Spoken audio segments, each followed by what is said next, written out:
Asian ಗೇಮ್ಸ್ನಲ್ಲಿ ಚಿನ್ನದ ಪದಕ ಪಡೆದ ಕರಾವಳಿಯ ಕುವರಿ ಎಂಆರ್ ಪೂವಮ್ಮ ಅವರಿಗೆ ಕೇಂದ್ರ ಹೈಸ್ಕೂಲ್ ಅಸೋಸಿಯೇಷನ್ ವತಿಯಿಂದ ಶಾಲು ಹೊದಿಸಿ ಸ್ಮರಣಿಕೆ ನೀಡಿ ಗೌರವಿಸಲಾಯಿತು.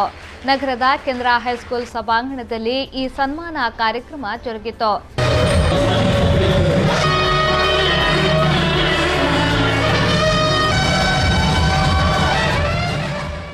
ಸನ್ಮಾನ ಸ್ವೀಕರಿಸಿ ಮಾತನಾಡಿದ ಎಂಆರ್ ಪೂವಮ್ಮ, ಕೇವಲ ವಿದ್ಯಾಭ್ಯಾಸದಲ್ಲಿಯೇ ತೊಡಗಿಸಿಕೊಳ್ಳದೆ ಕ್ರೀಡಾ ಚಟುವಟಿಕೆಯಲ್ಲೂ ಭಾಗವಹಿಸಬೇಕು. ಆ ಮೂಲಕ ಕ್ರೀಡೆಗೆ ಹೆಚ್ಚಿನ ಪ್ರೋತ್ಸಾಹ ಸಿಗುವಂತೆ ಆಗಬೇಕು ಎಂದರು. Talent is not only in me, it is also within you. You just have to find out what you can. I know everyone focus on their studies a lot. Even their parents, maybe even teachers may say that they have to study, they have to do their graduation, they should get good job. But even in sports field, there are a lot of options.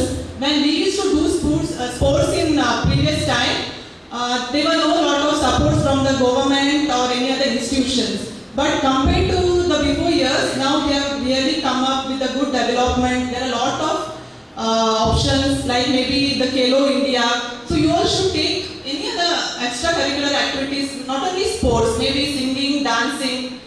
You may lose once, you have to taste the failure. Even I have failed a lot of time in my sports career.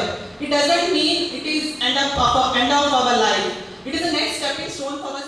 ಈ ವೇಳೆ ಕೇಂದ್ರ ಹೈಸ್ಕೂಲ್ನ association ಅಧ್ಯಕ್ಷರಾದ S Kamath, ಕಾರ್ಯದರ್ಶಿ Ranganath Bhat, ಸಂಚಾಲಕರಾದ Panchmahal Gopalakrishna ಶೆಣಿ, high school ಮುಖ್ಯೋಪಾಧ್ಯಾಯಿನಿ Aruna ಕುಮಾರಿ, ಪ್ರಾಥಮಿಕ ಶಾಲಾ ಮುಖ್ಯೋಪಾಧ್ಯಾಯಿನಿ ಲಲನಾ J Shenoy ಸೇರಿದಂತೆ ಮತ್ತಿತರರು ಉಪಸ್ಥಿತರಿದ್ದರು.